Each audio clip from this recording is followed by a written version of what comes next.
को याद करते हैं। ऐ ऋषि याद आए जमाना तेरा, ऐ ऋषि याद आए जमाना तेरा। ऋषि काम वेदों का, ऋषि काम वेदों का लाना तेरा, ऐ ऋषि याद आए जमाना तेरा, ऐ ऋषि याद आए जमाना तेरा। अंधियारी रात में कोई ना था साथ में, अकेला था रक्षक ईश्वर वेद थे हाथ में। ऐसे मुश्किलों में यहाँ, ऐसे मुश्किलों में यहाँ ना तेरा, ऐ ऋषि याद आए जमाना तेरा, ऐ ऋषि याद आए जमाना तेरा। ऋषि काम वेदों का, ऋषि काम वेदों का लाना तेरा, ऐ ऋषि याद आए जमाना तेरा। हवा प्रतिकूल थी नहीं अनुकूल थी, समझा न जग ने तुझको बड़ी भारी भूल थी।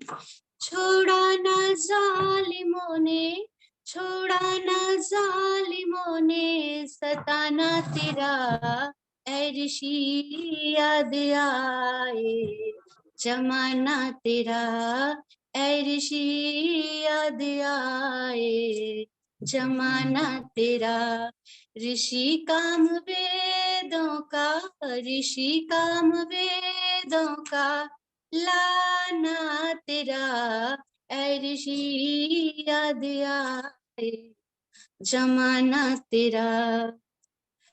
लगा जब सुधारने काशी हरिद्वार में, लगा जब सुधारने काशी हरिद्वार में, फेंकना भी चाहा तुझको गंगा की धार में, फेंकना भी चाहा तुझको गंगा की धार में। काम था प्रभु का, काम था प्रभु का बचाना तेरा, ऐ ऋषि याद आए जमाना तेरा, ऐ ऋषि याद आए जमाना तेरा। ऋषि काम वेदों का, ऋषि काम वेदों का लाना तेरा, ऐ ऋषि याद आए जमाना तेरा। चला छोड़ बस्ती को सजा बुत पुरस्ती को, चला छोड़ बस्ती को सजा बुत परस्ती को, ठुकराया उदयपुर में लाखों की हस्ती को, ठुकराया उदयपुर में लाखों की हस्ती को। दिल था प्रभु का, दिल था प्रभु का दीवाना तेरा, ऐ ऋषि याद आए जमाना तेरा, ऐ ऋषि याद आए जमाना तेरा। ऋषि काम वेदों का, ऋषि काम वेदों का लाना तेरा, ऐ ऋषि याद आए जमाना तेरा। अभी और जीना था कार्तिक महीना था, अभी और जीना था कार्तिक महीना था।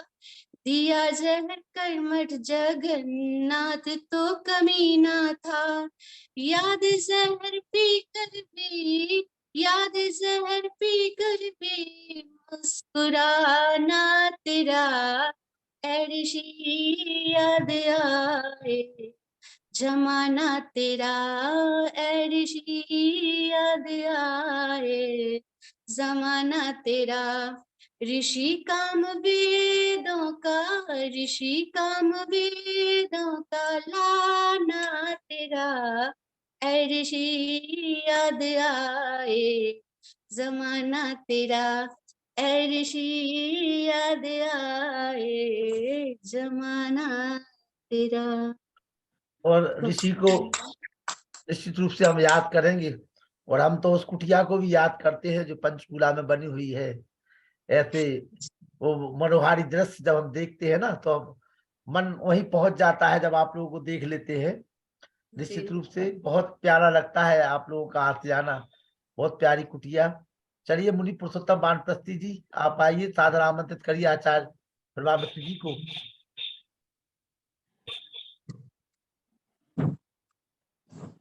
जी मुनि जी, ओम हमारी आवाज जी।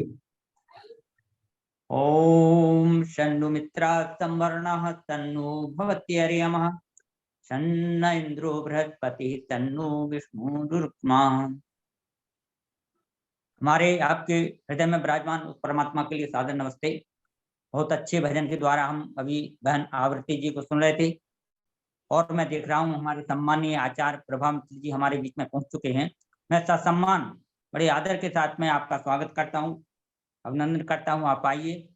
और पुनः महर्षि दयानंद जी के जीवन पर जो कल भी आपने बहुत अच्छे प्रसंगों को हमारे बीच में रखा, जिनको सुना और नहीं सुना हुआ था हम लोगों ने, आज पुनः उसी विषय को लेकर के हमारे बीच में हमारे सम्मानीय आचार्य प्रभावती जी पहुंच चुके हैं। आप अपने उद्बोधन से हम लोगों को कृतार्थ कीजिए, लाभ पहुंचाइए। सम्मानीय आचार्य प्रभावती जी जी, धन्यवाद। आइए हम सब मिलकर के एक बार अपने इष्ट आराध्य परम पिता परमात्मा जगत नियंता ईश्वर का मुख्य नाम ओम का उच्चारण करेंगे। ओ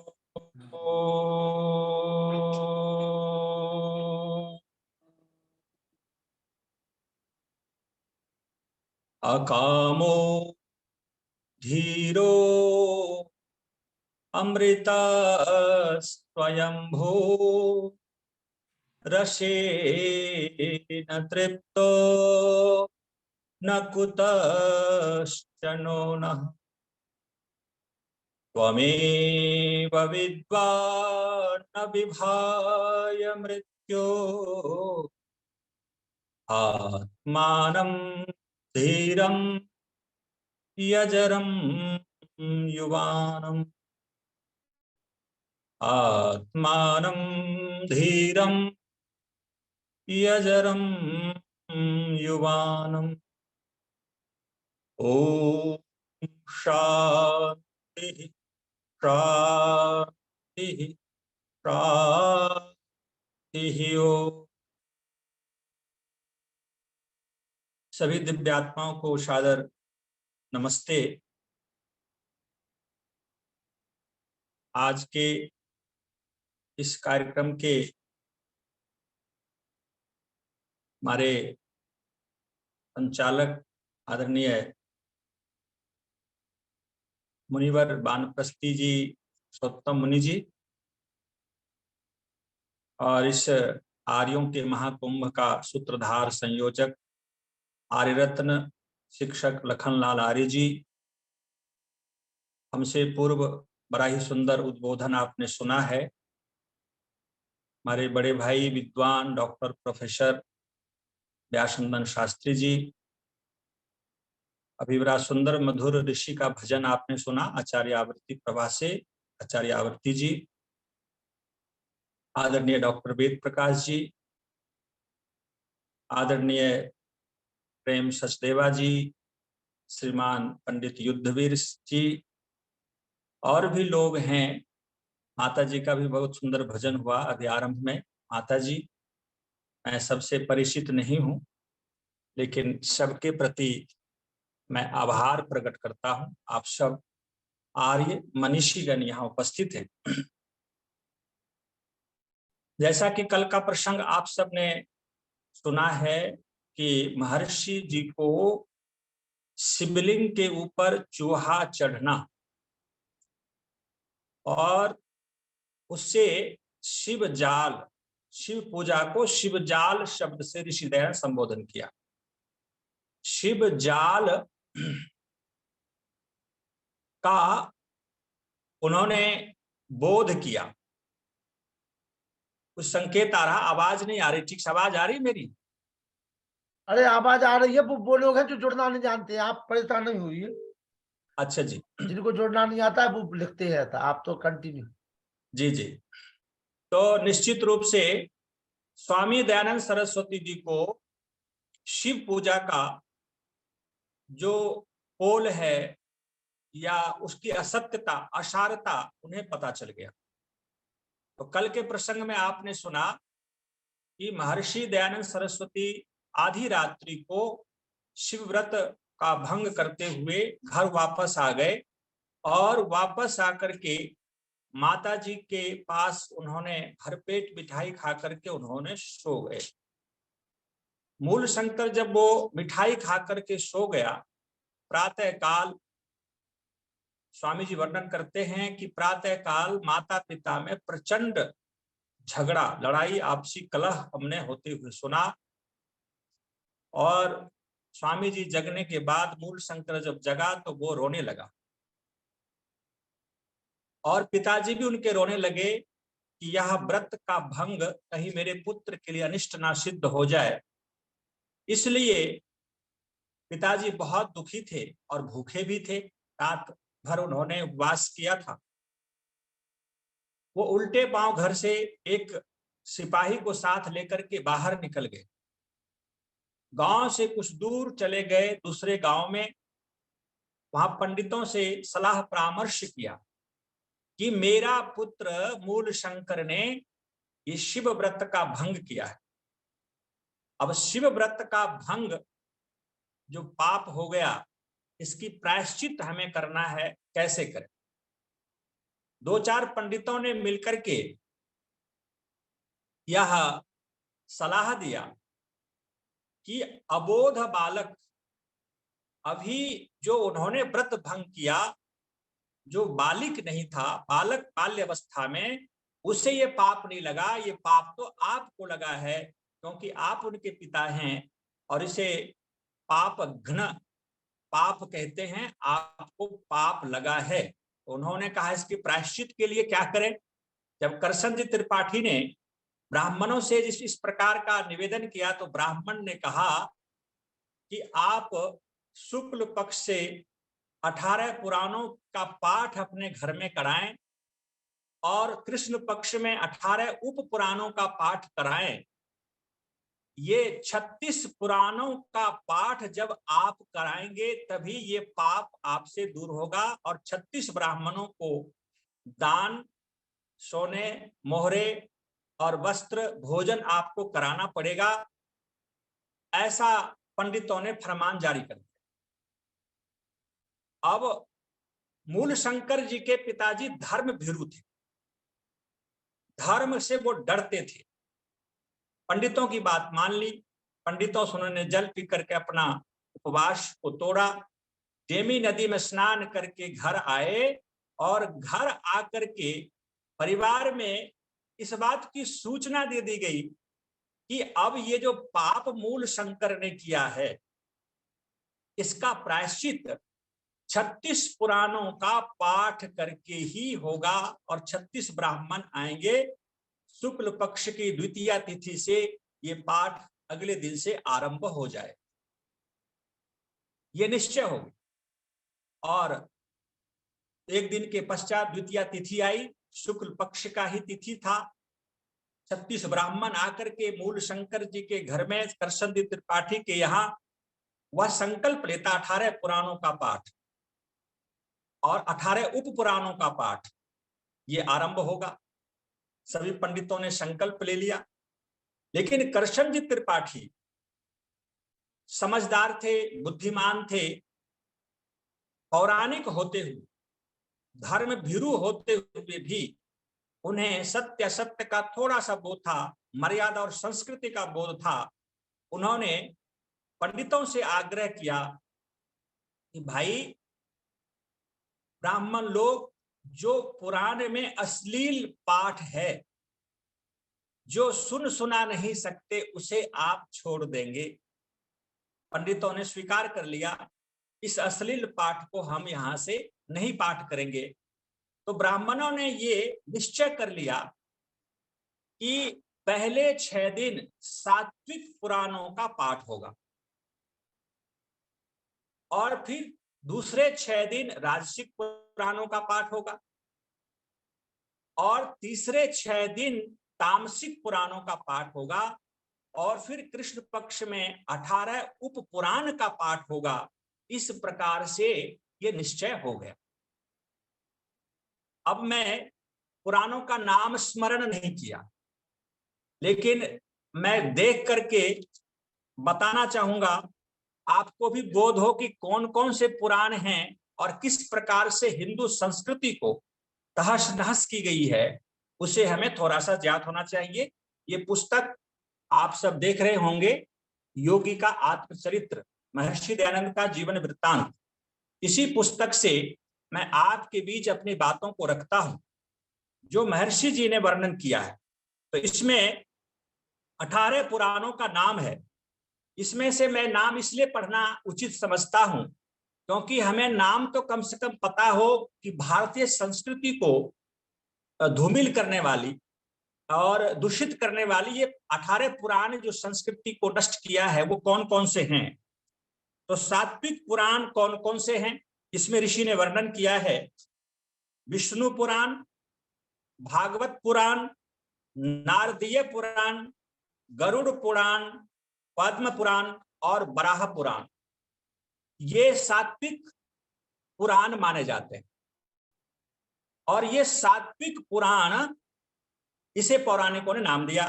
फिर कहा 6 दिन राजसिक पुराणों का जो पाठ हुआ उसमें से ब्रह्म पुराण, ब्रह्मांड पुराण, ब्रह्म वैवर्त पुराण, मार्कंडेय पुराण, भविष्य पुराण, वामन पुराण, ये राजसिक पुराण ऐसा मानते हैं।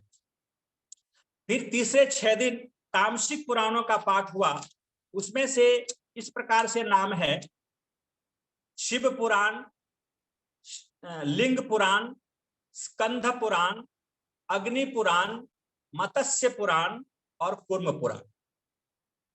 अब ये तामसिक पुराण है। शिव पुराण को भी तामसिक में लिया गया और शेष 18 दिन तक उप पुराण का पाठ हुआ और उस उप पुराण को भी हमें नाम के रूप में कम से कम जानना चाहिए, जो इस प्रकार से लिखा गया है। ऋषि दयानंद का वर्णन है: सनत कुमार पुराण, नरसिंह पुराण, वायु पुराण, शिव धर्म पुराण, आश्चर्य पुराण, नारद पुराण, नांदिकेश्वर पुराण, उष्णा पुराण, कपिल पुराण, वरुण पुराण, सांब पुराण, कालिक पुराण, महेश्वर पुराण, कल्की पुराण, देवी पुराण, पराशर पुराण, मरीचि पुराण और 18वां है सौर पुराण। ये उप पुराण है।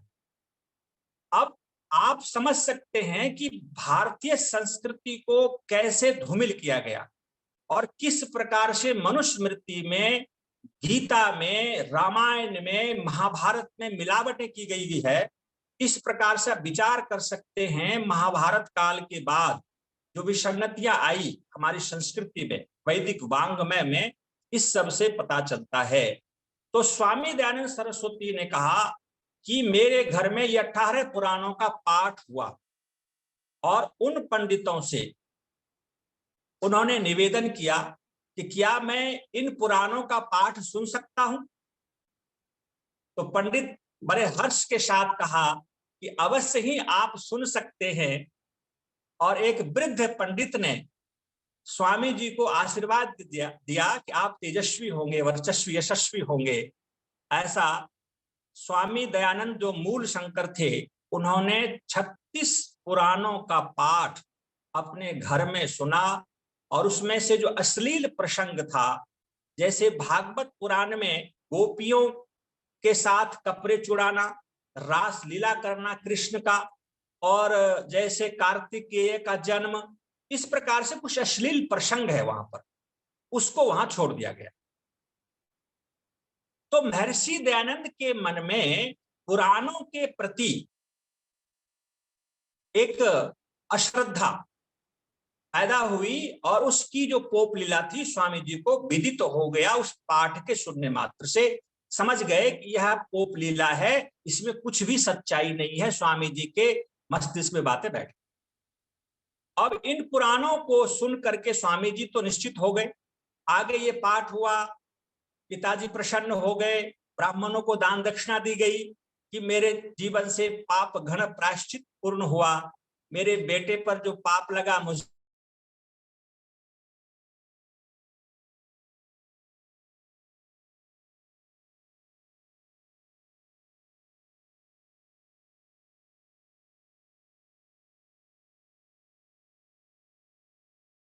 थोड़ा सा डिस्कनेक्शन हो गया है आचार्य जी का। 5 भाई बहन, जैसा कि आपको पता है महर्षि दयानंद की आयु 18 वर्ष की हो गई और उनके दूसरी बहन की आयु 14 वर्ष, दूसरे भाई की आयु 10 वर्ष, फिर तीसरी बहन जो थी तीसरी नहीं, पहला अपने स्वामी दयानंद 18 वर्ष, बहन 14 वर्ष, फिर तीसरे नंबर पर भाई 10 वर्ष, फिर चौथे नंबर पर बहन 5 वर्ष और फिर 5वें नंबर पर एक भाई 2 वर्ष का। ये 5 भाई बहन थे और बड़े सुखपूर्वक जीवन बीतने लगा माता पिता के साथ।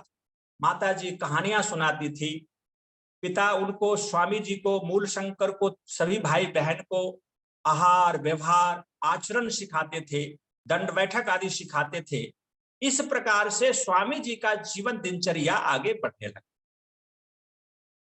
स्वामी जी ने कहा कि मैं पढ़ना चाहता हूं, तो स्वामी जी को पढ़ने की व्यवस्था उनके पिताजी ने 6 पंडितों को नियुक्त किया। अब 6 पंडितों को जो नियुक्त किया गया उसमें से एक एक पंडित एक एक विषय का ज्ञान, वेदांग का ज्ञान स्वामी जी को करवाया। और कोई व्यक्ति ये कहता है कि स्वामी दयानंद सरस्वती गुरु विरजानंद के पास मात्र 3.5 वर्ष में सारी विद्या पढ़ लिए, ये कहना अतिशयोक्ति होगी। कारण कि स्वामी दयानंद के जीवन से पता चलता है कि बाल्य अवस्था से ही वह वैदिक वांग्मय का अध्ययन वो करते रहे। अब विचार करना है कि जो 6 पंडित निश्चित किया गया, वो 6 पंडित में से एक पंडित जो याज्ञवल्क्य की शिक्षा और कात्यायन की कल्प, यास का निरुक्त और पिंगल ऋषि का छंद, पिंगल ऋषि का छंद और पराशर मुनि का ज्योतिष, ये जो शिक्षा कल्प व्याकरण और भट्टोजी दीक्षित का व्याकरण, तो शिक्षा कल्प व्याकरण निरुक्त छंद ज्योतिष, ये जो वेद के 6 अंग हैं, इस अंगों की शिक्षा महर्षि जी को घर में ही प्राप्त होगी। अब ये 6 अंग की शिक्षा प्राप्त करने के बाद स्वामी जी ने, मूल शंकर जी ने अपने पिता कृष्ण जी त्रिपाठी से ये प्रस्ताव रखा कि पिताजी, मैं वेदांत दर्शन पढ़ने काशी जाऊंगा, बनारस काशी मुझे जाना है। ऐसा सुना है वहां वेदांत के बड़े बड़े पंडित हैं जो अच्छी शिक्षा देते हैं। स्वामी जी की भावना उनके माता पिता समझ रहे थे, क्योंकि बाल्य अवस्था से ही उनके मन में वैराग्य आ रहा था कि ये मृत्यु क्या है, मर के लोग जाते कहाँ हैं, और योग विद्या क्या है। सभी लोग कहते थे कि मृत्यु पर विजय पाना हो तो योग विद्या को आप सीखें। तो स्वामी जी अपने पिता से भी प्रश्न करते थे कि योग विद्या मुझे कौन सिखाएंगे। साधु संगतों की अधिक प्रति श्रद्धा और उनको खोज करना, उसमें रुचि लेना। तो कृष्ण जी त्रिपाठी के मन में ये भय बैठ गया कि कहीं मेरा बेटा साधु ना बन जाए। माता जी भी भयभीत हो गई। तो काशी साधुओं की नगरी, पंडितों की नगरी है। माता जी रोने लगी कि मेरा बेटा यदि काशी चला जाता है तो निश्चित रूप से ये मेरे हाथ से निकल जाएगा, ये साधु बन जाएगा, घर लौट करके नहीं आएगा। पिताजी माताजी की बात से सहमत हो गए और उन्होंने काशी जाने से बिल्कुल मना कर दिया कि काशी नहीं जा सकते। अब स्वामी दयानंद जी ने, मूल शंकर जी ने ये दूसरा प्रस्ताव रखा अपने पिता के पास। कहा, पिताजी ठीक है, आप मुझे काशी नहीं जाने देंगे तो मुझे बगल की जमींदारी प्रथा गांव में ही है, वहां एक पंडित जी हैं, उनसे मैं वेदांत दर्शन पढ़ना चाहता हूं। मुझे पता चला है बहुत अच्छे वेदांत पढ़ाते। करशन जी त्रिपाठी ये सहमति व्यक्त की, स्वीकृति प्रदान की कि आप वहां जा सकते हो। बगल के लगभग 9 किलोमीटर की दूरी पर एक गांव है जहां पंडित जी हैं, अपनी ही जमींदारी है, वहां जाकर के आप अध्ययन करो। मूल शंकर अपने पिता के आदेश से वो वहां गांव में चले गए, पंडित जी से पढ़ने लगे। वहां पर वैराग्य और ईश्वर, आत्मा, प्रकृति, योग, इस विद्या पर काफी संवाद होता था पंडित जी के साथ। तो इस वैराग्य विवेक पर चर्चा होते होते होते मूल शंकर के मुख से ये बातें निकल गई कि मैं विवाह कभी नहीं करूंगा।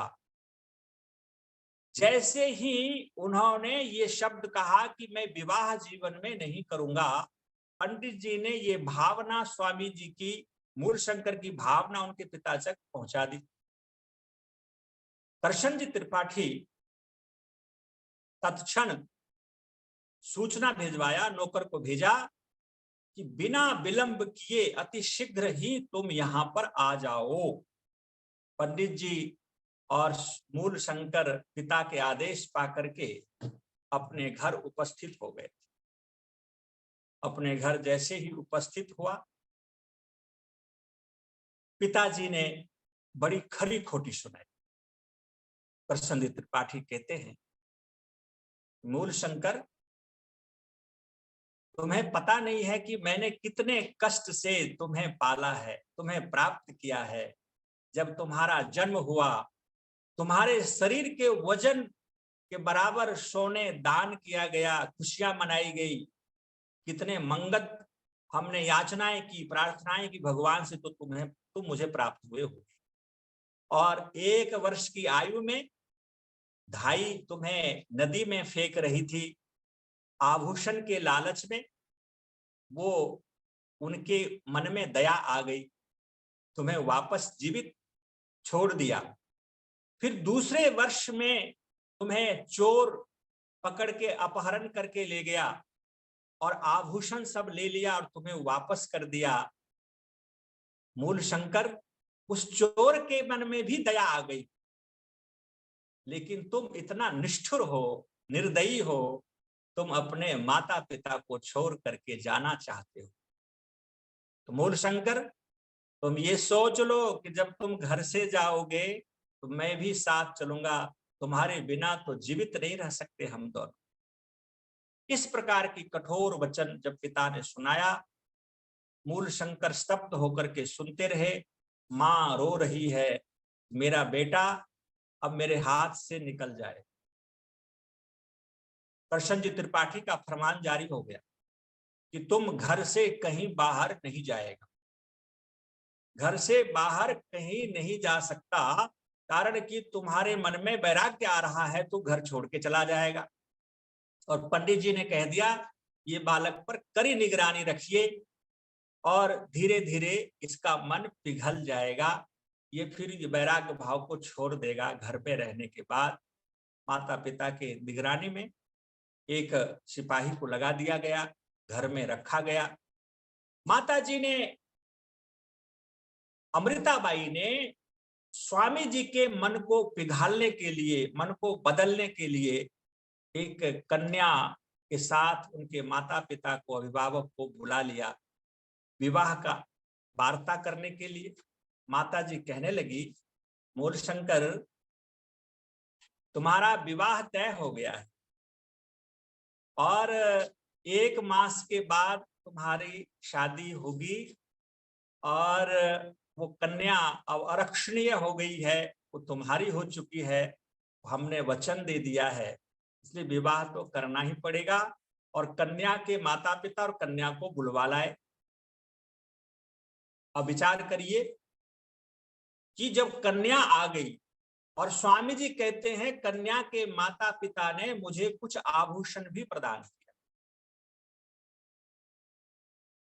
तो स्वामी जी बड़े विनम्र भाव से उस आभूषण को वापस करते हुए कन्या को हाथ जोड़कर और उनके माता पिता को बड़े विनम्र भाव से कहा कि आप मेरे व्रत साधना में बाधा ना डालें, आपसे विनम्र निवेदन है कि आप वापस चले जाएं, मैं विवाह नहीं करना चाहता हूं, मेरे जीवन में आप बाधा क्यों बन रहे। वहां ये विवाह की अंतिम चर्चा और वो कन्या और उनके माता पिता वापस चले गए।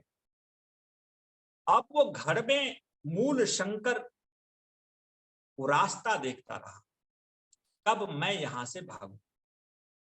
आपको जानकर आश्चर्य होगा कि मूल शंकर के मन में वैराग्य का बीजारोपण बाल्यावस्था से ही हो चुका था।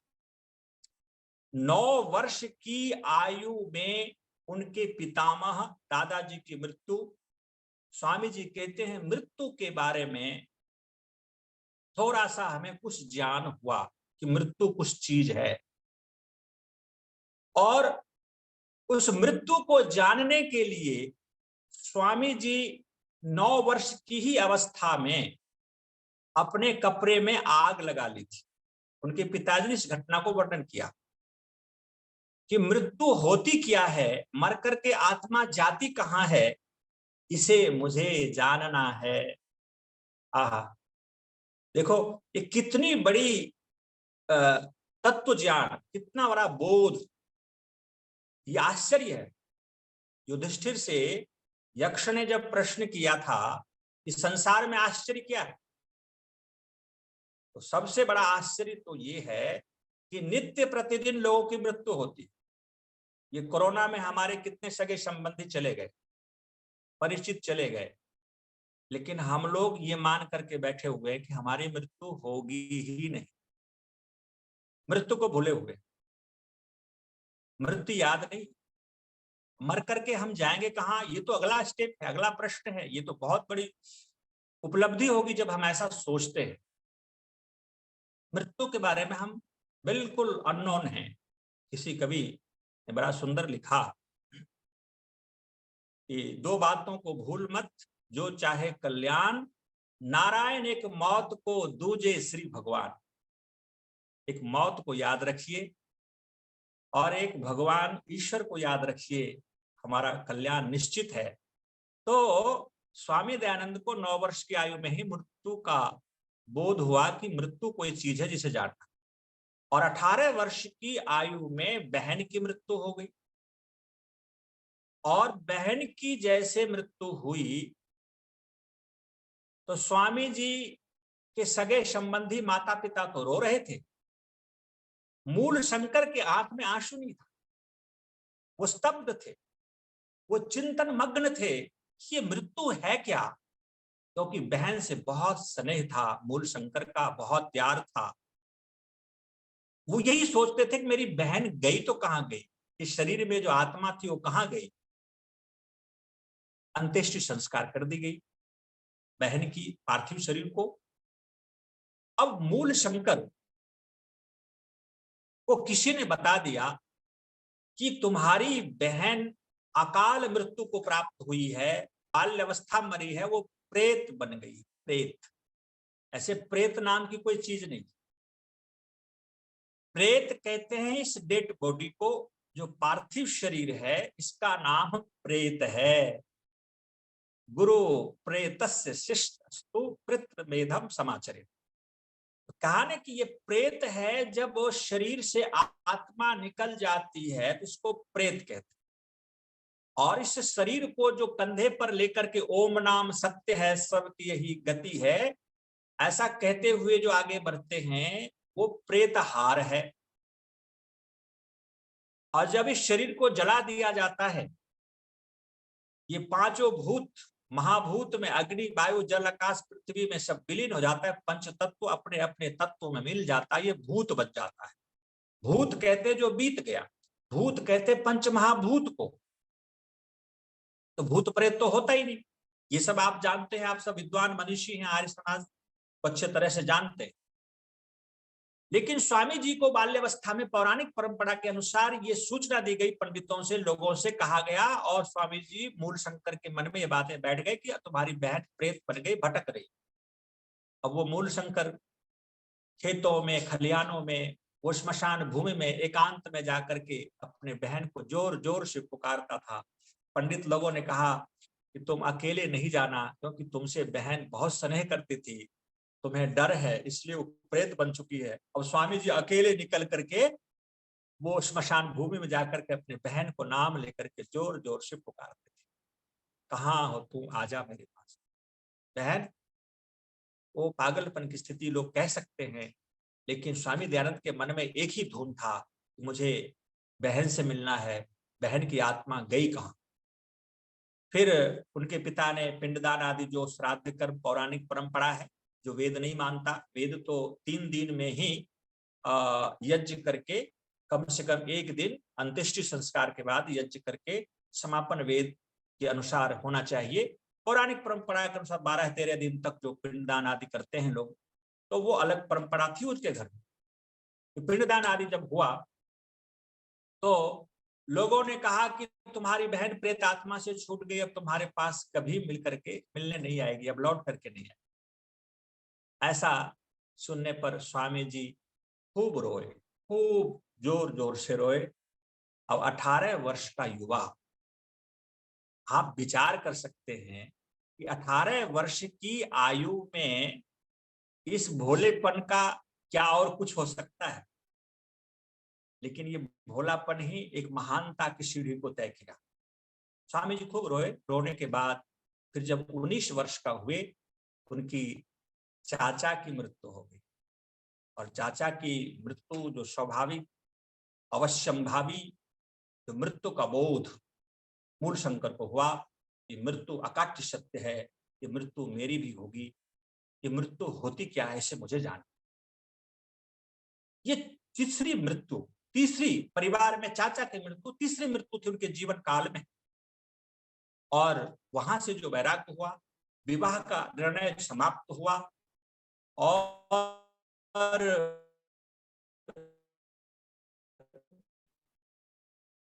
घर से पिता ने लाख समझाया, लाख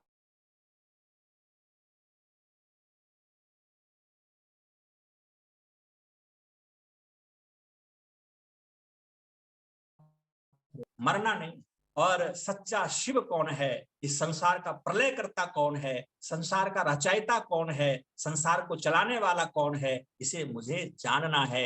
ये भाव मन में बैठ गया। और स्वामी दयानंद सरस्वती जो मूल शंकर थे, उनको प्रहरी, सुरक्षा प्रहरी प्रदान कर दिया गया। कि सुरक्षा प्रहरी की ये कभी घर से भाग ना पाए। स्वामी जी लिखते हैं, स्वामी जी वर्णन करते हैं कि मेरे दोनों हाथों में, दोनों 2-2 अंगुलियों में सोने की अंगूठी, कान में सोने के कुंडल, गले में चैन, हाथ में बाजूबंद सोने के बहुत सारे गहने थे। एक धोती पहना हुआ और धोती के गठरी में 100 रुपये बंधा हुआ। स्वामी जी मूल शंकर अपने प्रहरी को अनमयस्क देख करके, निद्रा तंद्रावस्था में देख करके घर से सीधे चुपके से रात्रि में निकल गए। और रात्रि में निकल गए तो स्वामी जी वर्णन किया कि 14 किलोमीटर की यात्रा स्वामी जी ने रात्रि में कर डाली। नदी, डेमी नदी किनारे किनारे किनारे रात में निकल के चल पड़े। वो मूल शंकर उस मृत्यु की खोज में, मृत्यु क्या है, शिव कौन है। जब थक गए चलते चलते, एक गांव के बाहर एक झोपड़ी, श्मशान भूमि में एक झोपड़ी बनी थी। मूल शंकर ने सोचा कि चलो यहां विश्राम कर लेते हैं। और मूल शंकर वहां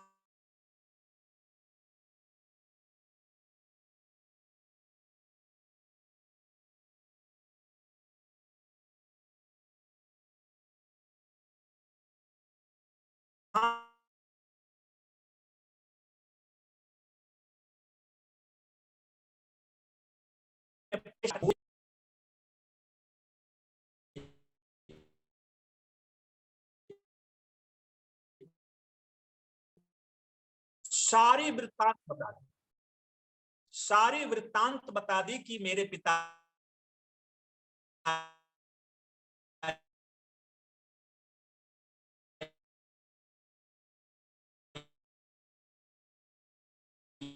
ये हैं,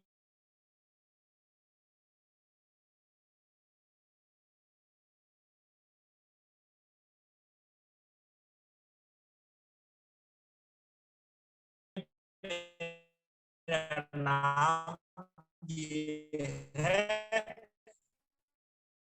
वो बटमार ने स्वामी जी को कहा, मूल शंकर से कहा कि सिद्धपुर के मेले में तुम्हें योगी मिल जाएगा, तो यहां से सीधे उधर चला जा।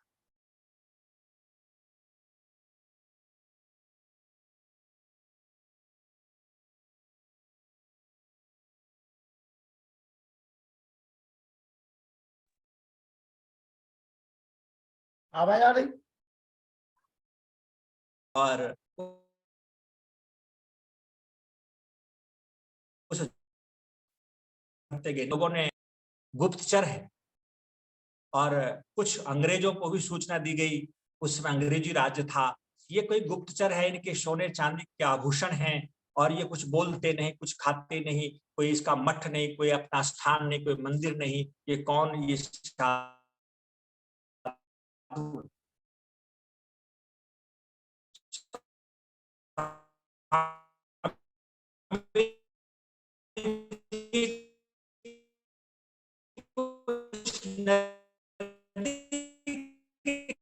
किनारे जाकर के वो जो मुर्दा, जिससे मुझे लोग पहचाने,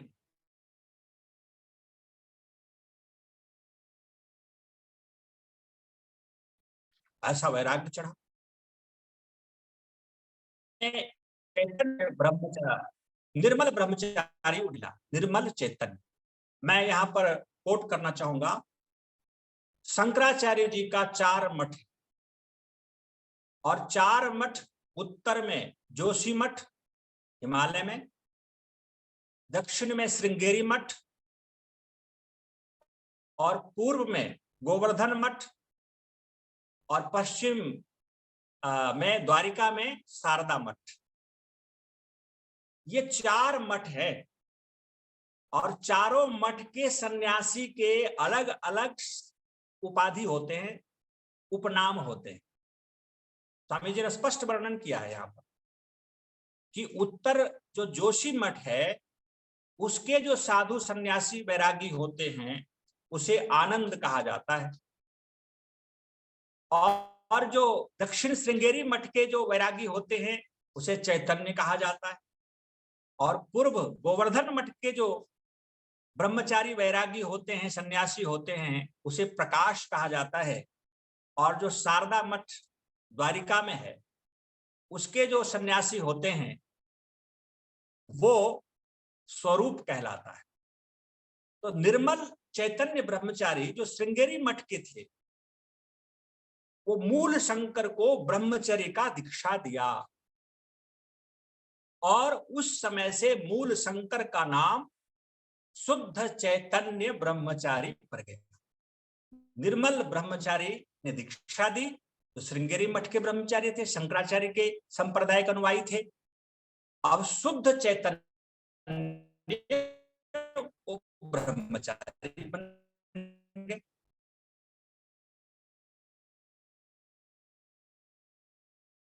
से बढ़ते हुए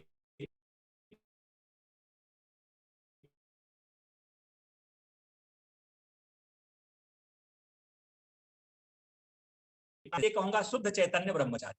शुद्ध चैतन्य ब्रह्मचारी कहां चले गए? लाला भगत के पास।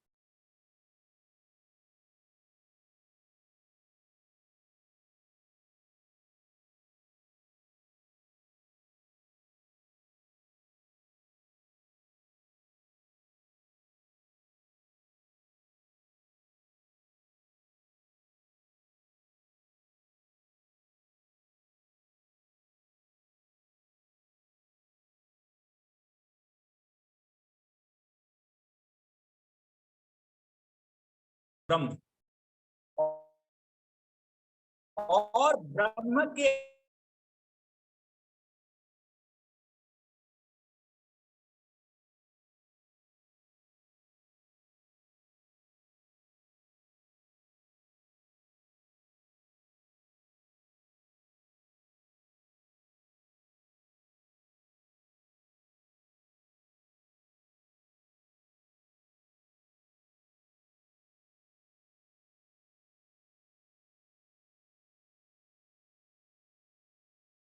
रास्ता इधर जाने वाला है, उस विषय में वो आप्त है, जितना में यथार्थ वो कथन किया। तो चोर ने जैसे कहा था कि सिद्धपुर में योगी मिलेंगे, लाला भगत ने भी कहा, निर्मल ब्रह्मचारी ने भी कहा, कई लोगों से स्वामी जी को संतुष्टि हो गई कि सिद्धपुर में ही योगी का तलाश संभव हो सकता है। अब शुद्ध चैतन्य ब्रह्मचारी सिद्धपुर की मेला में प्रस्थान कर गए और वहां पहुंच गए। वहां पर एक मंदिर में साधुओं के बीच में बैठ करके गैरिक वस्त्र, कषाय वस्त्रधारी शुद्ध चैतन्य ब्रह्मचारी एक तमूरे लिए हुए, वो कमंडल लेते हुए और साधु के वेश में वहां पर कुछ आपसी धर्म की चर्चा कर रहे थे। अब आपको वहां ले चलता हूं, जो वैरागी ने अहमदाबाद में मूल शंकर के रूप में पहचान लिया था, उनके पिता को पत्र के माध्यम से यथा तथ्य वर्णन कर दिया, आपके पुत्र को मैंने देखा और सिद्धपुर में जाने की इच्छा जाहिर की, और वो सिद्धपुर चले गए मेले में। अब मूल शंकर के पिता अर्थात शुद्ध चैतन्य ब्रह्मचारी के पिता कृष्ण त्रिपाठी 4 सिपाही को लेकर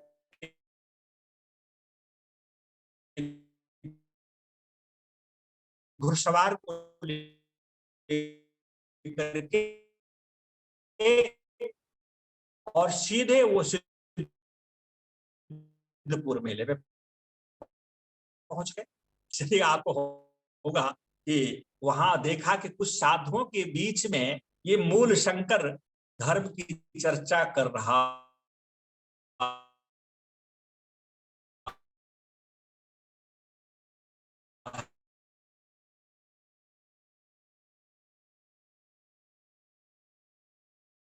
है। और जैसे ही उन्होंने देखा तो पिताजी कठोर वचन ही, वहां बैठे हुए साधु लोग वो मातृ हत्यारा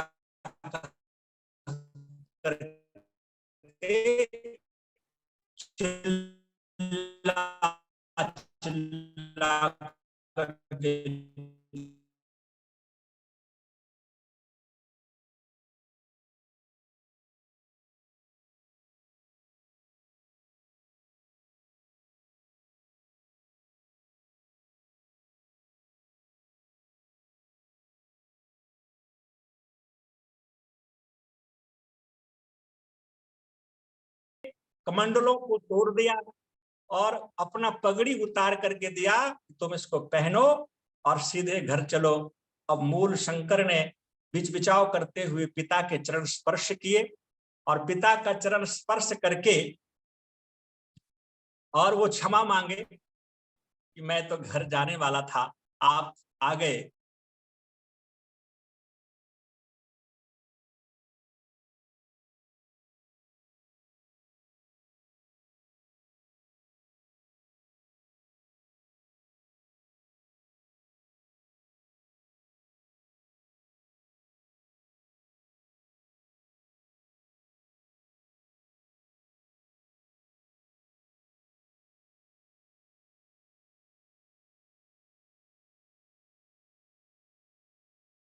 निश्चय कर लिया कि मेरी माँ अवश्य ही मरेगी, और वो चले। वहां से कुछ दूर चलते हुए अहमदाबाद के निकट रात्रि हुई, रात्रि विश्राम किया और एक कमरे में मूल शंकर को कैद कर दिया गया।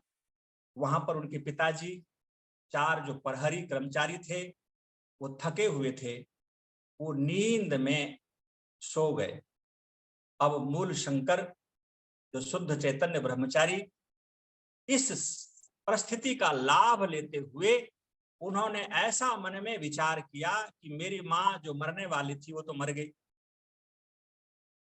अब वो लौट के नहीं आएगी, पिताजी भी एक दिन चले जाएंगे, तो मुझे तो मृत्यु को खोज करना है। जिस उद्देश्य से मैं घर छोड़ा हूं वो कार्य तो मेरा रह ही जाएगा।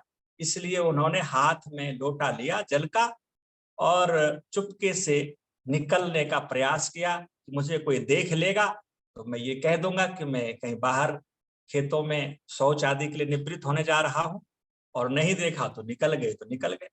और वो मूल शंकर शुद्ध चैतन्य वो लोटा लेके रात में निकल गए, कुछ दूर बहुत घना पर चढ़ के बैठ।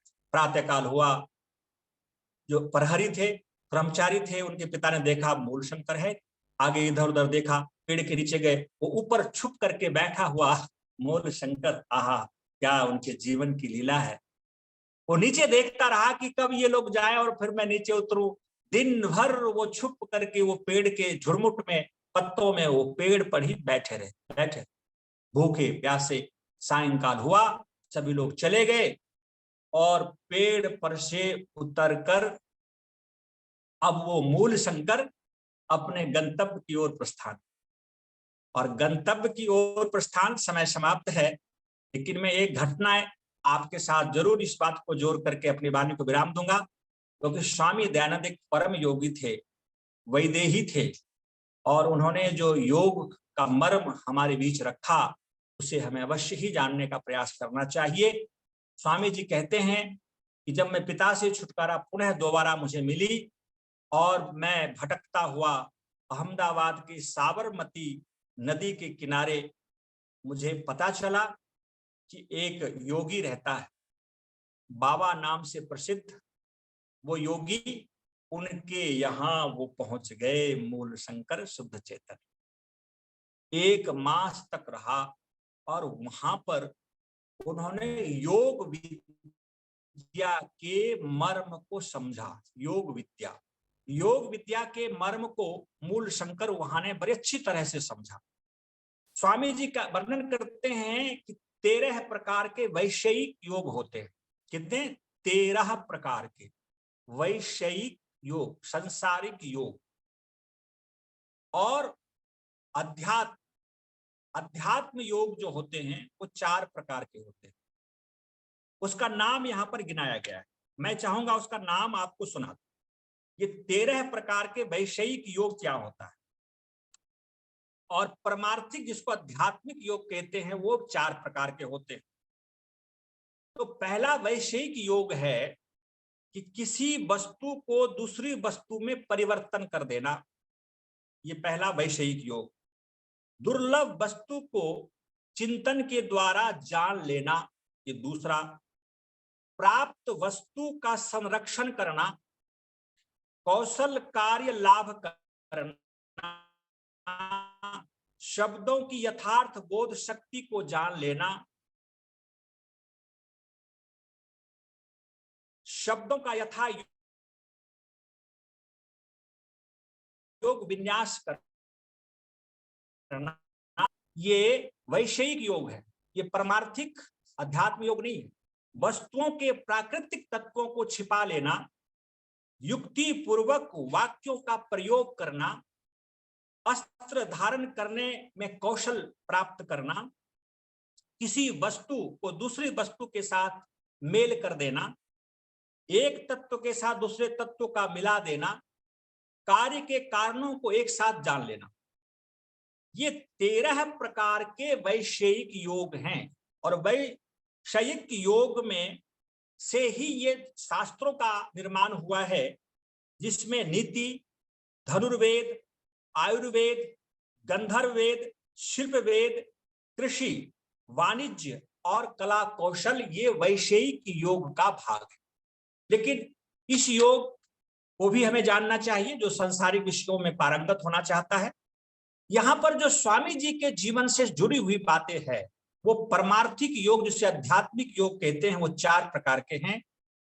चित्त की एकतानता यानी एकाग्रता, चित्त मन की एकाग्रता, ये परमार्थी योग का पहला भाग है।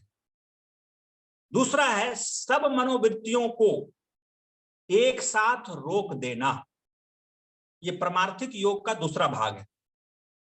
तीसरा है वस्तु विषयक चिंता प्रवाह को उद्दीप्त करना, किसी एक वस्तु को, किसी एक पदार्थ विशेष का उसे जानने की इच्छा प्रकट कर लेना। मुझे पृथ्वी तत्व को जानना है, साक्षात्कार करना है।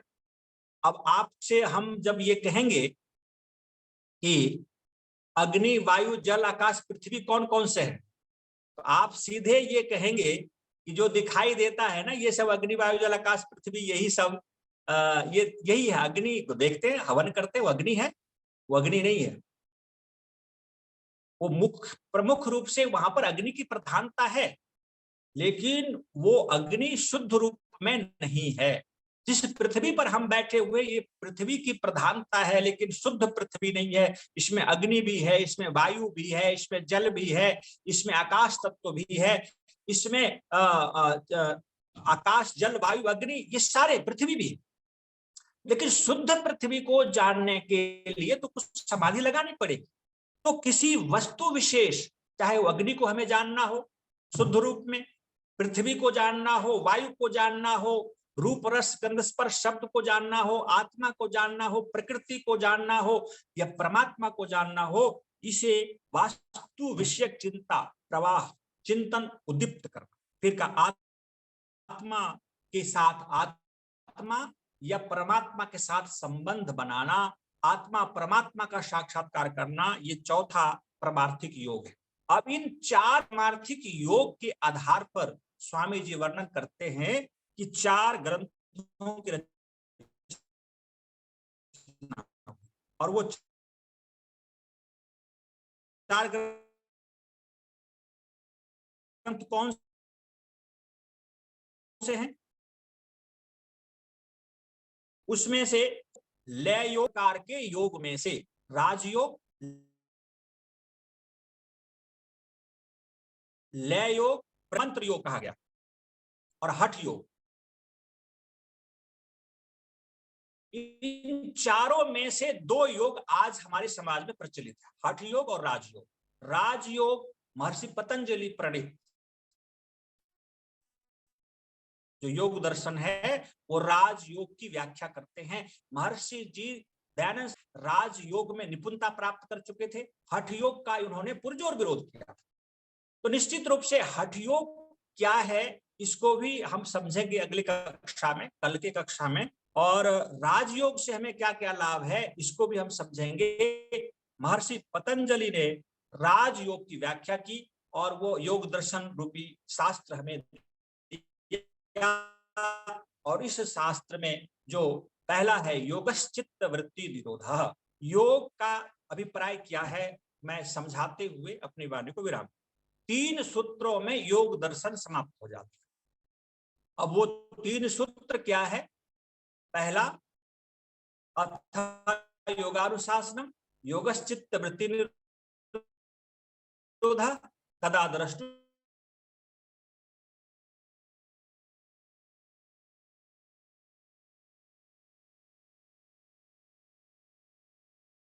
इसी योग दर्शन है। में पहला है कि अब हम योग नामक शास्त्र को जानना चाहते हैं, प्रवचन करना चाहते हैं। महर्षि पतंजलि का संकल्प योग क्या है? का चित्त वृत्ति का निरोध कर लेना, चित्त के समस्त वृत्तियों को रोक देना योग है। और योग हो जाए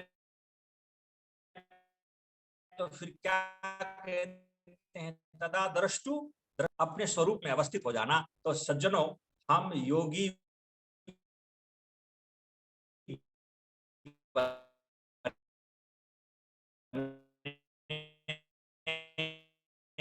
और हमें कुछ भी हाथ नहीं लगेगा।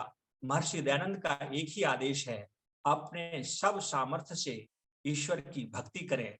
सब सामर्थ्य में आपके पास जितना धन है, आपके पास जितनी विद्या है, आपके पास जितना बल है, आपके पास जितना समय है, ये सारा समय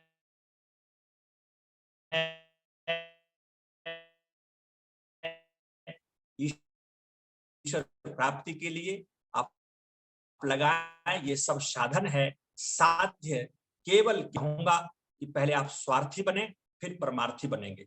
जो व्यक्ति स्वार्थी नहीं है वो परमार्थी नहीं हो सकता। इसलिए स्वार्थी का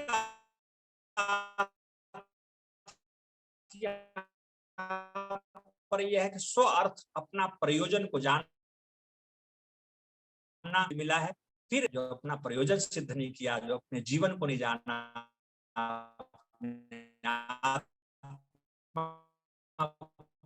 जाना, उस संसार को क्या जानेगा। हमारी आवाज साफ आ रही? इसलिए नहीं आ आप रही? संसार का उपकार मुक्ति में जाना, बाकी सब साधना है। बहुत बहुत धन्यवाद। आप सब ने मेरी बातों को ध्यान पूर्वक सुना और मैंने कुछ योग पक्ष को यहाँ पर लिया है और कल के विषय में स्वामी जी के जीवन से जुड़ी हुई कुछ घटनाओं को वर्णन करते हुए योग को और अच्छे प्रकार से आपके बीच में रखने का प्रयास करूंगा। ओम शांति शांति। बहुत बहुत आभार। जी आवाज मेरी? आचार्य जी बहुत बहुत धन्यवाद, आभार। आज तो बहुत ही आनंद आया आज भी, और योग मेरा तो विषय बहुत ही, इसमें मेरा अभी आवाज आ रही? आवाज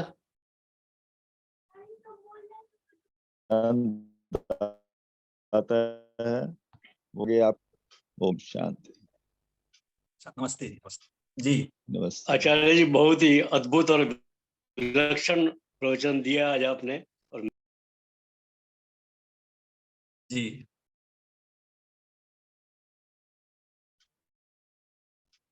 मेरी आवाज आ रही है? आ रही जी जी आई। हाँ जी हाँ जी, चलिए। मैं निवेदन करूंगा, हमारे जम्मू कश्मीर से प्रोफेसर हैं डॉक्टर सतप्री जी। डॉक्टर सतप्री जी, ऑडियो वीडियो खोल लीजिए अपना। डॉक्टर सतप्री जी।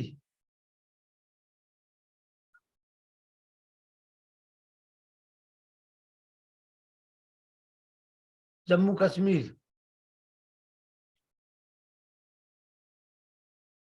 चलिए शायद व्याकरण नहीं सुन रहे हैं, जी, आवाज नहीं जा रही है। व्याकरण शास्त्री जी आप आइए। हाँ डॉक्टर जी, बहुत ही भावपूर्ण और अत्यंत सारगर्भित और मन को केंद्रित करने वाला व्याख्यान, चित्त को आनंदित करने वाला व्याख्यान हुआ है। हमारे अत्यंत एक साथ रह करके बहुत स्थानों पर प्रचार प्रसार करके हम लोगों ने वैदिक धर्म और आर्य समाज तथा स्वामी दयानंद के विचारों का प्रचार किया है। जी आज आप पंचकूला में हैं और मेरे छोटे भाई हैं, इसलिए आपका बहुत स्नेह है और साथ ही साथ आप मुझे बड़ा सम्मान करते हैं। जी और पंचकूला में जब पहुंचा था तो वहां पर जो कार्यक्रम, जहां पर बहुत बड़ा आर्य समाज द्वारा जो पंचकूला का स्थान लिया गया है, पंचकूला के अंदर भीतर जहां पर जंगल क्षेत्र में जहां आपकी कुटिया है, उन क्षेत्रों में मैं वहां पहुंचा था। उस समय आप संभवतः वहां उसमें कुटिया आपकी नहीं बन पाई थी। अच्छा लेकिन आवृत्ति जी ने कहा था कि वहां पर कुटिया हम लोग बनाएंगे जी विचार जी, करने पर। हाँ तो खैर 2020 में हम आए यहाँ पर, 2020 में। हाँ 20 में आ गए ना। चलिए बहुत बहुत धन्यवाद। मैं 18 में पहुंचा था जी। वहां। बहुत सुंदर लगा और बहुत ही सारगर्भित आज आपका व्याख्यान हुआ है और ऐसे ऐसे अनछुए पहलुओं को आपने उजागर कर दिया है। निसंदेह आप नमस्य हैं और जीवन के उद्देश्यों में आप आगे बढ़ते रहें, यही मेरी शुभकामना है। और हम आपके प्रति सदैव एक रस होकर के आगे काम करें, इसकी संभावना भी हमारी आइए दयाराम विश्वकर्मा जी। सदैव बनी रहती। धन्यवाद धन्यवाद। दयाराम विश्वकर्मा जी बोलिए। विश्वकर्मा जी जी भाई साहब प्रणाम। नमस्ते जी। नमस्ते जी। और मेरा सभी लोग जितने भी हमारे सम्माननीय गणमान्य नागरिक जो हमारे जुड़े हुए हैं, सभी को मेरा सादर प्रणाम और आज का जो कार्यक्रम रहा बहुत ही सार गर्भित और बहुत ही अच्छा रहा। और भाई है जी जी 4 5 भाई हैं। हाँ ये लोग जो चलने वाले। हाँ परिवार में वैसी तो गल्लन है काका बाबू में। चलिए महेश सेन जी, महेश जी, महेश सेन दोहरा, अपना तो खुला है। हो गई बात। हाँ महेश सेन दोहरा।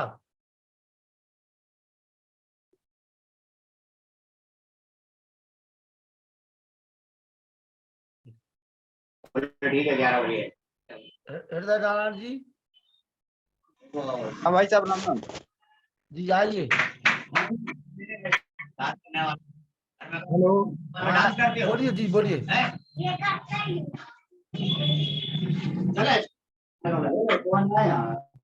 जी जी, जीवन लाल जी को, अच्छा जीवन लाल जी, जीवन लाल जी का ऑडियो वीडियो देख लीजिए कहाँ खुला है। डॉक्टर निष्ठा जी,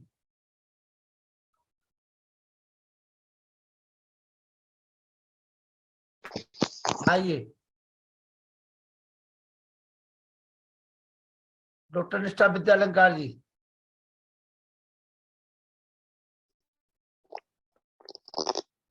जी हाँ, के दर्शन आइए। किए हुए अत्यधिक व्यस्तता रही और मैं कार्यक्रम में चाहकर भी उपस्थित नहीं हो पाई। आज काम करते करते वीडियो ऑन किया और भाई लखनलाल जी का जो प्रयास है वो उत्तरोत्तर गति को प्राप्त करता जा रहा है। ये बड़ी हार्दिक प्रसन्नता की बात है।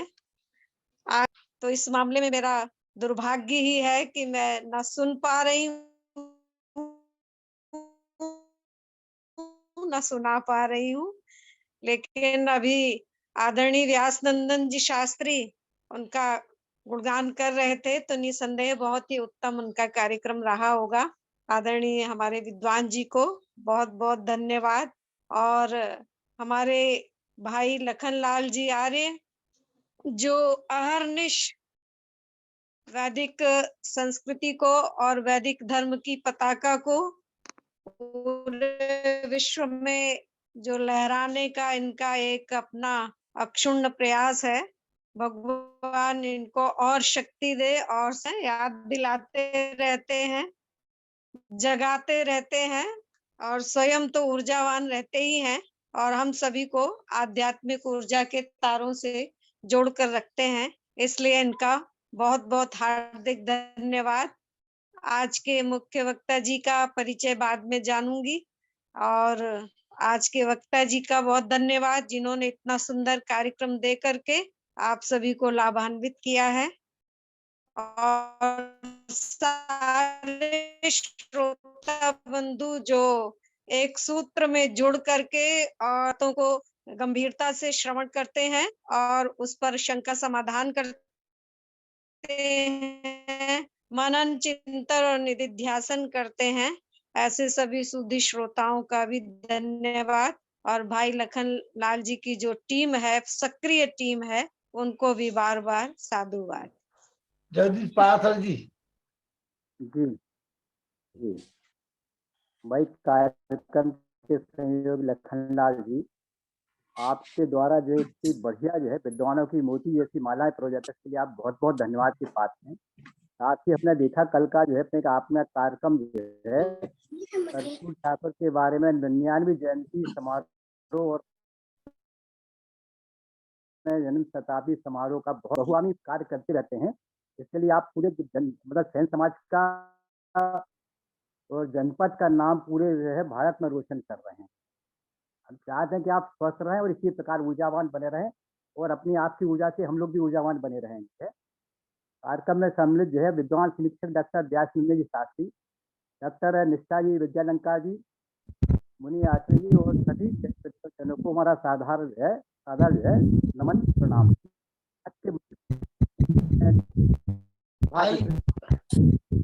आइए मुनि जी। शास्त्री जी के बारे में जन्म से लेकर जीवनी का पूरा मुनि जी। बहुत है, बहुत बहुत आप जी मुनि जी। आवाज आ रही है? आवाज हाँ आवाज आ रही है आपकी जी। जी।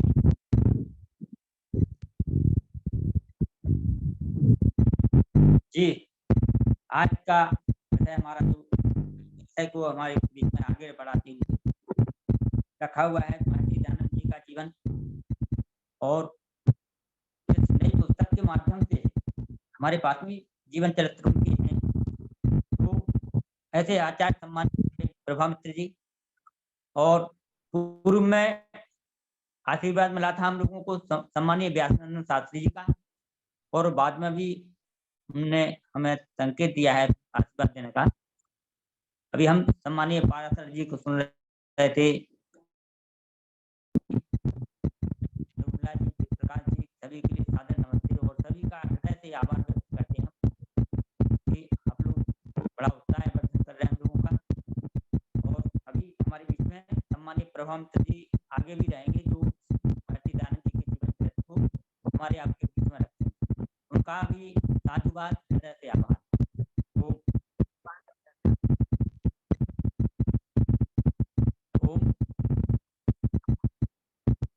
ये शांति पाठ करिए वेद प्रकाश शर्मा जी। शांति अंतरिक्षगम शांति पृथ्वी शांति रात शांति औषधय शांति वनस्पतय शांति देव शांति ब्रह्म शांति सर्व शांति शांति रेव शांति श्यामा शांति रेदि ओम शांति शांति। जो बोले सो पे सत्य सनातन वैदिक धर्म की जय। गुरु बल विज्ञानंद की जय। महर्षि दयानंद की जय। मर्यादा पुरुषोत्तम श्री रामचंद्र की जय। केशव श्री कृष्ण चंद्र की जय। पंडित लेख राम की जय। स्वामी दयानंद की जय। स्वामी आत्मानंद की जय। भारत माता की जय। माता की रक्षा हो। आज समाज अमर रहे, वेद की ज्योति जलती रहे। ओम ऊंचा रहे। की जय।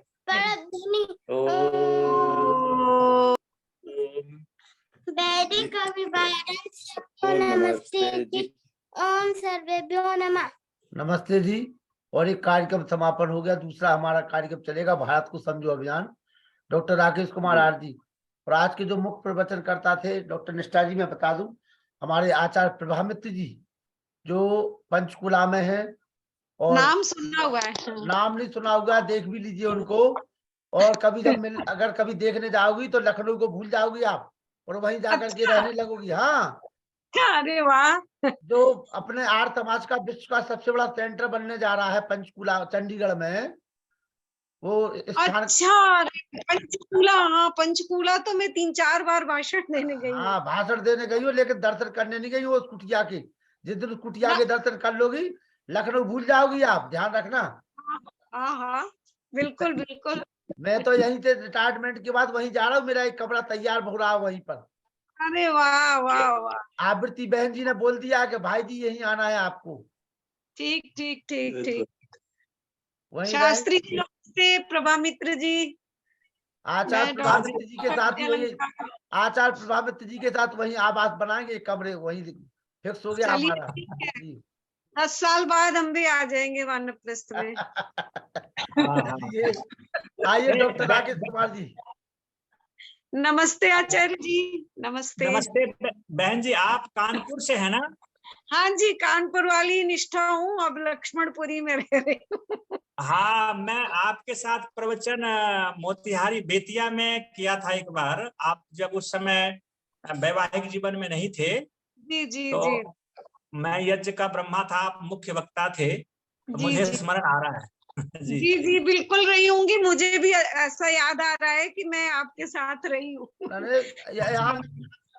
आचार्य प्रभामित्र जी पहली बार नहीं मिल रहे हो, यहाँ हजारों लोग बिछड़े हुए मिल चुके हैं पहले पहले भी जी। जी जी जी यहाँ तो जी जो बिछड़ गए हैं वो सब मिलते यहीं आकर के मिल रहे हैं आजकल। आइए डॉक्टर राकेश कुमार जी से भी मिल वही लीजिए। तो हम कह रहे हैं, सबका संगम करा देते हैं आप। आइए आइए, अब हम मिलते हैं मुख्य धारा से। आइए डॉक्टर राकेश कुंभ कुमार है जी, ना, स्वागत है। कुंभ है ना, कुंभ में खोए हुए लोग व्यक्ति मिल ही जाते हैं। हाँ सही बात है। आइए बहुत कुंभ हमारे आर्यों के जी आर्यों के महाकुंभ और भारत समझो अभियान के सभी सम्मानित महान पदाधिकारीगण, मैंने कुछ कार्यक्रम को सुना है। श्रद्धेय आचार्य जी को कल मैंने अधिक सुना था और आज मैं भी एक कार्यक्रम में थोड़ा विलंब हो गया पहुंचने में, फिर भी मैंने उनको कुछ सुना है, बीच में गाड़ी में बैठे बैठे भी सुना। मैं उनकी दिव्य आत्मा को नमन करता हूं, जिन्होंने कल भी हमारा उत्कृष्टता से मार्गदर्शन किया और आज भी किया है। उनकी विनम्र सौम्य शालीन शैली, वक्तृत्व शैली हम सब के लिए ग्रहणीय है और अनुकरणीय है। ऐसी दिव्य आत्माएं आर्य समाज को बहुत गतिशील बना सकती हैं और ऊंचाई पर पहुंचा सकती हैं, ऐसी हमें अपेक्षा है। ईश्वर से यही प्रार्थना भी है कि उनका इसी प्रकार मार्गदर्शन हमको प्राप्त होता रहे। मैं डॉक्टर व्यासनंदन शास्त्री जी को भी थोड़ा मैंने सुना और मुनि जी को भी मैंने अभी सुना था। आप सबका भी हृदय से अभिनंदन करता हूं, पूरा समय दे करके और समर्पित होकर के पूरी निष्ठा के साथ इस यज्ञ में आप रहते हैं। और आदरणीय वेद प्रकाश शर्मा जी का तो कहना क्या, पोतों को भी बैठा लेते हैं और पोते ही हमारा फिर बाद में शांति पाठ कराते हैं। ये देखकर और भी अच्छा लगता है कि ये परंपरा अगली पीढ़ी से भी अगली पीढ़ी में जा रही है। यही हमारा नैतिक दायित्व भी होता है। जब हम कहते हैं कि दिव्य संतति उत्पन्न करो, तो वह दिव्य संतति यही है। और संतान का अभिप्राय, क्योंकि यहाँ पर अच्छे अच्छे व्याकरणाचार्य बैठे हैं, हम तो कुछ नहीं है इन लोगों के सामने, लेकिन संतति यानी कि संतान, यानी कि सम्यक रूप से आपके विचारों को तान दे, उसका तंबू चप्पू तान दे, दूर दूर तक प्रचार और प्रसार में सहायक हो जाए, वो संतान कहलाती है। और वही दिव्य संतान आपके घर में निवास कर रही है। अब तो मैं दिन गिन रहा हूँ, जल्दी देखूंगा करके इनको। एक बार हो आएंगे ना तो बार बार जाओगे आप फिर। तो हमारे आदरणीय संयोजक महोदय भी इसके लिए बधाई के पात्र हैं। सचमुच ऐसी इतनी अच्छी अच्छी दिव्य आत्माओं को रोज एक साथ ला करके बिठा देना उनका महान कार्य है। किसी पूर्व जन्म के संस्कार हैं कि हम सब एक साथ एक मंच पर बैठे हैं। बिल्कुल बिल्कुल बिल्कुल। पवित्र संस्कारों के मिलन के बिना ये सब संभव नहीं है। और बड़े आराम से देखिए कैसी टेक्निक भी आज अच्छी आ गई, इस पर हम कितनी दूर दूर होकर के भी परिवार की तरह बैठे होते हैं और बड़ी निष्प्रह निश्चल मुस्कानों के साथ एक दूसरे के साथ बैठते हैं। वो कलुषित भाव जो संसार में देखने को मिलते हैं, उनसे हटकर इस चौपाल पे आकर के और इनके तंबाकू में आकर के जो स्वाद आता है वो भुलाई नहीं भूलता। अरे उसी स्वाद का नशा तो हमारी बहन निष्ठा को भी हो गया है।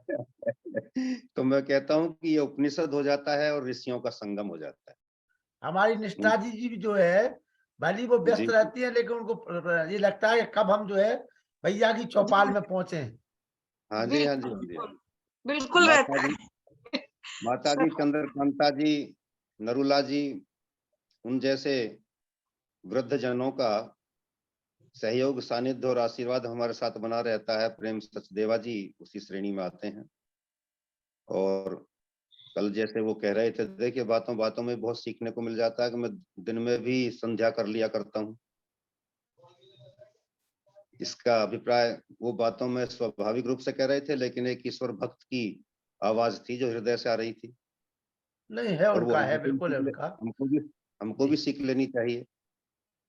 मैं भी जब कभी चलता होता हूँ, गाड़ी में बैठा चलता होता हूँ, किसी काम से थोड़ा सा फारिग हो जाता हूँ, अपने आप गायत्री मंत्र का जाप अपने आप होठों पे आ जाता है, चलता रहता है, तो उसमें आनंद आता रहता है। ये बहुत अच्छा लगता है जी। मैं अभी दूसरे विषय पर भी अपने पर आ जाते हैं, भारत को समझो अभियान। उसमें पुस्तक में थोड़ा सा विलम्ब हो रहा है। हाँ जी, विलम्ब अरे सर मुझे एक बार बताओ, मेरे को पेंशन मिलती है? हाँ जी, हाँ जी। और विलम्ब का कारण रहा है कि वो पुस्तक की जो लंबाई चौड़ाई साइज जो मेरे पास से गई थी, जो सामान्य पुस्तकों की होती है वही बना करके भेजी गई थी, लेकिन जब वहां पहुंची तो मालूम पड़ा कि वो साइज बड़ा हो गया। बड़ा होने पर अब उनको कागज उसके लिए स्पेशली अलग से मंगाना पड़ रहा है। लेकिन फिर भी हम अपेक्षा करते हैं कि अधिकतम 6-7 दिन में वो पुस्तक हमारे पास आ जाएगी। डॉक्टर साहब के पास तो मैं लेकर के आऊंगा स्वयं ही, उनको अपने आप ही दूंगा। बाकी सभी के लिए हम यहाँ से उसको भेज देंगे, सभी की व्यवस्था करा देंगे। मेरा निवेदन रहेगा संयोजक महोदय से कि सभी के नंबर का एक ग्रुप अलग सृजित कर लें। अभी वो बहुत ज्यादा व्यस्त रहे आज हैं, रात को नहीं, अब आज हो जाएगा, अभी हाल हो जाएगा, अभी हाल यहाँ समापन हुआ वहाँ आपको मिल जाएगा जी। तो इस समय ये सभी जो हमारे राष्ट्रीय कार्यकारिणी के सदस्य हैं वो, और फिर एक बार उनका नाम के सहित उनके सबके नंबर भी आप जो है नाम के साथ बिल्कुल नंबर दें, तो वो सब हम एक दूसरे के नोट कर लेंगे। जिनके नहीं है एक दूसरे के पास में वो नोट कर लेंगे। बिल्कुल बिल्कुल। आदरणीय व्यासनंदन जी से भी निवेदन करूंगा कि वो इसके संविधान पर थोड़ा सा कुछ बनाना सोचना आरंभ करें। जब नंबर से एक दूसरे को जाएंगे तो बीच में भी संपर्क कर लेंगे दिन में भी, कि वो करना क्या है, कैसे करना है। अभी थोड़ा ये भी आपके सामने समस्या आ रही होगी, करना क्या है, कैसे करना है, तो उस पर हम फिर आपस में चिंतन कर लेंगे। हाँ, एक दूसरे से बातचीत करके भी समाधान हो जाते हैं। जी हाँ जी, हाँ जी, हाँ जी। वो कैसे इसको स्वरूप को अमली जामा पहनाना है, उस पर विचार कर लेंगे। इसके अलावा हमारे श्रद्धेय मुनि जी को अभी कोई दायित्व नहीं दिया गया है, और एक ऐसी श्रेष्ठ आत्मा जो हमारे साथ हैं उनके बारे में भी आप लोगों को विचार करना चाहिए। विशेष रूप से मैं वेद प्रकाश शर्मा जी से, भाई साहब से निवेदन करूंगा, उनको भी क्या दायित्व दिया जा सकता है उस पर विचार कर लें। कल उसकी घोषणा कर लेंगे। बिल्कुल, कल करेंगे, कल कर लेंगे उसके लिए जो है। चलिए। और जो अपने नरूला साहब से भी निवेदन है कि वो अब उसमें जुड़ने की अपनी प्रक्रिया पूर्ण कर लें, क्योंकि इसमें कोई टेक्निकल प्रॉब्लम थी, वो अब दूर हो गई है। खाते में कोई प्रॉब्लम बैंक की ओर से आ रही थी, वो समाप्त हो गई है। तो मैं इन्हीं शब्दों के साथ फिर अलग से किस दिन बैठ लेंगे, बात कर लेंगे। विराम देता हूँ, कोई बात हो तो अब संयोजक महोदय बताएंगे थोड़ा। बस कोई बात नहीं है, जो भी होगी नए लोगों को जब जोड़ना होगा तो चर्चा हो जाएगी और डिटेल में। हाँ जी, हाँ जी, हाँ जी। ठीक है। अभी चूंकि निष्ठा जी खुद निष्ठा के साथ परिवार में लगी हुई हैं, इसलिए अभी हम उनको कोई दायित्व नहीं देना चाहते हैं। जी जी ठीक है जी। हाँ, अभी वो थोड़ी सी परिवार उसमें व्यस्त रहती हैं, तो हम चाहते हैं कि वो अपनी निष्ठा के साथ अपना परिवार का निर्वहन करें। अभी फिर बाद में जैसे वो फ्री होंगी तो उनको भी अपन दायित्व देंगे फिर। जी सभी के लिए सादर नमस्ते जी। नमस्ते जी, नमस्ते। चलिए नमस्ते कर लीजिए जो लोग।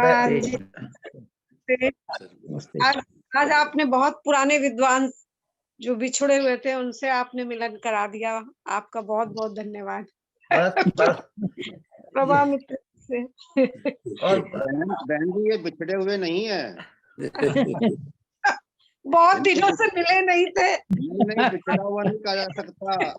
एक कवि ने कहा है कि तुम दूर कहीं पर बैठे हो, हम याद तुम्हारी करते हैं, तुम उतर हृदय में आते हो जब बात तुम्हारी करते हैं। वाह वाह वाह वाह वाह, बहुत अच्छे। ऐसी दिव्य आत्माएं तो चिंतन में चलती रहती हैं। अब ये हमारे अंदर एक फोटो डाल जाएंगे और हम जब चाहेंगे जब भीतर देख लेंगे इनको। परोक्ष रूप से तो याद होता ही है, प्रत्यक्ष भी दर्शन करा देने। हमने डॉक्टर राकेश कुमार जी, मैंने ये देखा हुआ है यहाँ जितने भी विद्वान आए उन सबने ये कहा है कि निष्ठा जी हमने और आपने एक कार्यक्रम जरूर वहां किया था। हाँ जी, हाँ जी। जैसे भी आचार्य प्रभावित जी ने कहा ना, ऐसे सब लोग कहते हैं कि निष्ठा जी हमने आपके साथ एक कार्यक्रम वहां किया था। हमें देखते हैं निष्ठा जी का एक कार्यकाल बड़ा लंबा कार्यकाल हो गया है। अब जो है अब निष्ठा जी वानप्रस्थ की उड़ा रही है, हमें लगता है 10 साल बाद काफी लंबा कार्यकाल हो गया है। बिहार में भी बहुत कार्यक्रम हुआ है। हाँ जी, हाँ जी। रक्सौल में डॉक्टर व्यासनंद शास्त्री ने भी वही पहचाना था। एक बार नहीं, इनसे मेरी पहली मुलाकात जो है ना जी वो आपको शक्ति नगर, ये क्या नाम है, चौपन में हुई थी। चौपन में जब चौपन के बाद फिर शक्ति नगर में मोगरा में हुई थे वो शक्ति के जो 4 श्लोक हैं वो तब से लेकर के आज तक निष्ठा जी ऐसी हंस रही है, तब से लेकर के बराबर में इसी प्रकार से हंस रही है तब से आज तक बराबर बिल्कुल। और हम तो बार बार कहते हैं कि आप आइए, हमें समय दीजिए 1 घंटे का। राष्ट्रीय संयोजक जी पराशर साहब की भी निष्ठा बहुत प्रशंसनीय है। नहीं है वो तो उनकी तो हम समझ गए हैं, जो है इनका ईश्वर की जो है ना, वो हमारे मुनि जी सुनाते थे आपके तब के जब के। हमारे मुनि जी सुनाते थे आपके तब के जब के, तो उन्हीं में से है पाराशर जी। हाँ जी, हाँ जी, हाँ जी, हाँ जी। पाराशर जी अपना आने वाला कल तैयार कर रहे हैं। जी जी जी जी। हमारी आवाज आ रही है कन्हैया जी? हाँ आ रही। हम ये कह रहे हैं कि बहन निष्ठा जी से जब हमारा संपर्क हुआ था ना, हाँ जी, झांसी यूपी में जी, उसके पहले कोई नहीं हुआ होगा। जी जी। जौहरी बुजुर्ग में ध्यान हुआ आपको? अच्छा, जौहरी बुजुर्ग, जौहरी बुजुर्ग में तो बड़ा धुआंधार कार्यक्रम हुआ था भाई। मैं समझता हूँ नहीं बता पाएगा। मैंने कहा था भाई कि कार्यक्रम की जो अनुभूति है वो तो युवाओं जैसी है, नाम जरूर है जौहरी बुजुर्ग। जौहरी बुजुर्ग बात तो हो गए 22-23 साल। हाँ लंबा समय हो गया। मैंने कहा नहीं है कि 20 साल से तो ऊपर ही हो गया। हम तो पहले समझ गए कि वानप्रस्थ की ओर है गाड़ी। अभी 50 नहीं हुआ है, 50 में भी 1 वर्ष न्यून है। आपका 50 नहीं हुआ? 50म् अपूर्णं न अभवत्। इदानीं 49। 49। हाँ 49।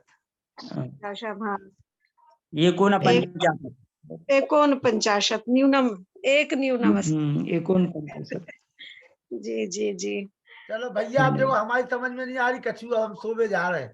11 वर्ष शेष है अभी वानप्रस्थ में। 11 वर्ष शेष। अरे हम तो बहस जी मजाक कर रहे हैं, ऐसा नहीं। ठीक है, आपने तो समय समझ में आवे। चलिए आचार्य प्रभावित जी।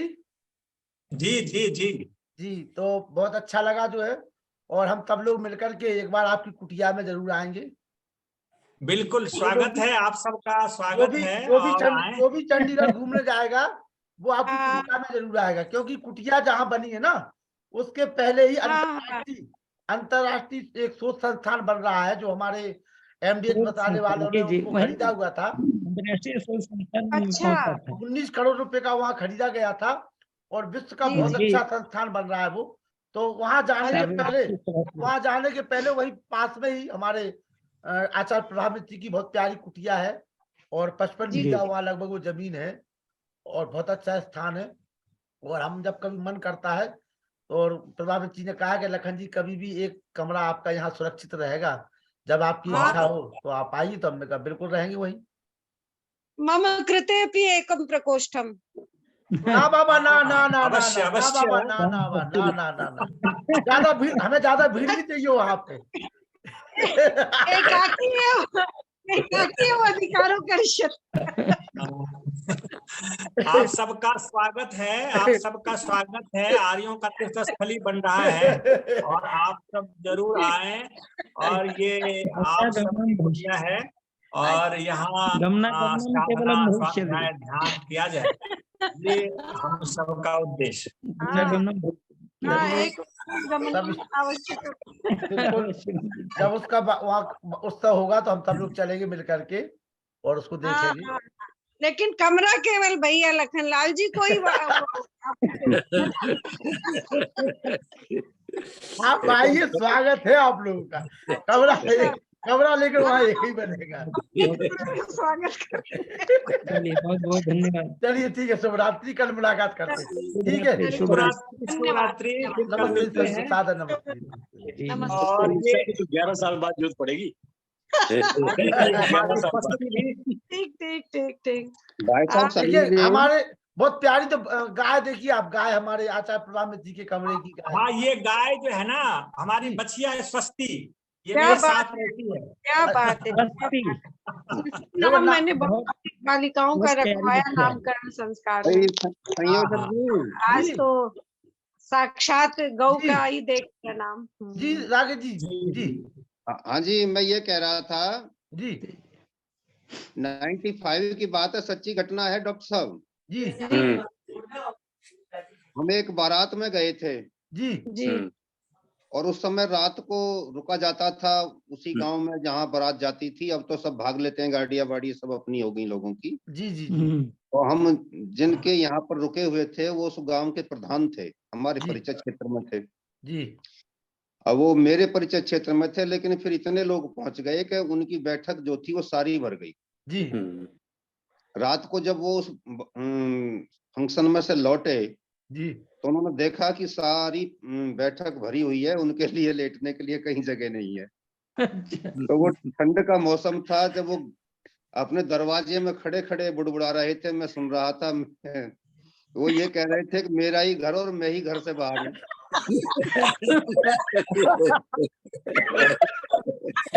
तो मेरा कहने का अभिप्राय यहाँ पर ये है लखनलाल जी जिस कमरे को अपना मान के चल रहे हैं जी, उसमें हम सब भीतर होंगे और ये बाहर होंगे। एक बार ट्राई मार के इनकी भाषा स्थिति वही बना देंगे कि बड़े घर से बाहर खड़े खड़े कहेंगे कि मेरा कमरा मेरे कमरे से बाहर।